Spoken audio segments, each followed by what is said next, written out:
The war in Ukraine is a reason to act faster to tackle climate change, UK Prime Minister Rishi Sunak has told the UN Climate Summit COP27.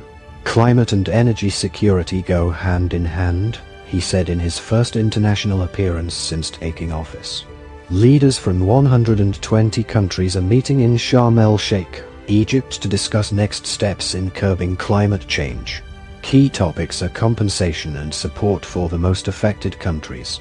Putin's abhorrent war in Ukraine and rising energy prices across the world are not a reason to go slow on climate change. They are a reason to act faster, Mr. Sunak said. We can bequeath our children a greener planet and a more prosperous future. There really is room for hope, he added.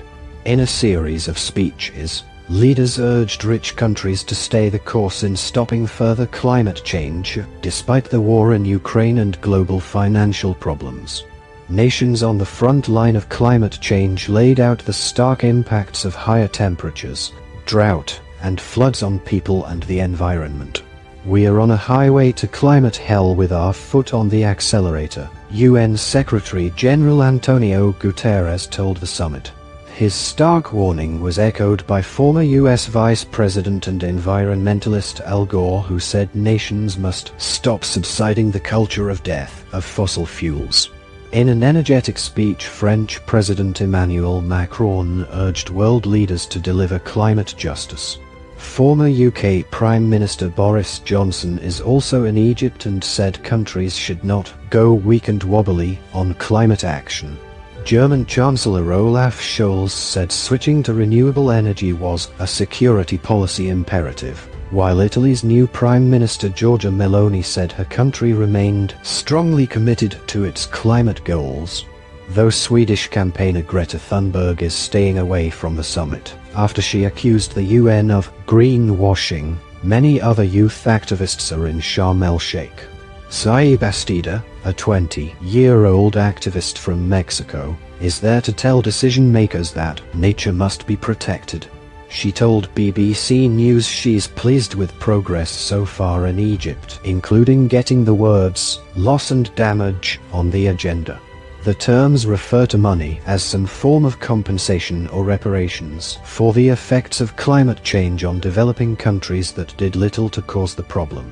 But 24-year-old Michaela Loach, from Scotland, said she's worried leaders are not fully committed to climate action that prioritizes justice or human rights. Not all climate solutions are good for people. It's not just about cutting emissions. We must frame all our work about people and the world we are creating, she told BBC News. Barbados PM Mia Mottley spoke of horror and the devastation wreaked upon this earth in the past year. Whether the apocalyptic floods in Pakistan, or the heatwaves from Europe to China, or indeed in the last few days in my own region, the devastation caused in Belize by Tropical Storm Lisa, or the torrential floods a few days ago in St. Lucia. We don't need to repeat it, she said. The fact that the summit is taking place in Africa, a continent that is extremely vulnerable to climate change, was repeated through the day. Kenyan President William Ruto said time is of the essence. Further delay will make us busy spectators as calamity wipes out lives and livelihoods. Up to 700 million people in Africa will be displaced due to lack of water by 2030, he explained. COP27 opened on Sunday with a warning from the UN that our planet is sending a distress signal. A report released by the UN's World Meteorological Organization reveals that the past 8 years were on track to be the warmest on record. At last year's summit in Glasgow, a number of pledges were agreed. Developing nations are demanding that previous commitments to finance are upheld.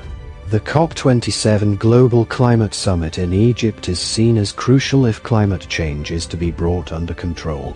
More than 200 countries are attending the summit to discuss further measures to cut emissions and prepare for climate change, and it could lead to major changes to our everyday lives.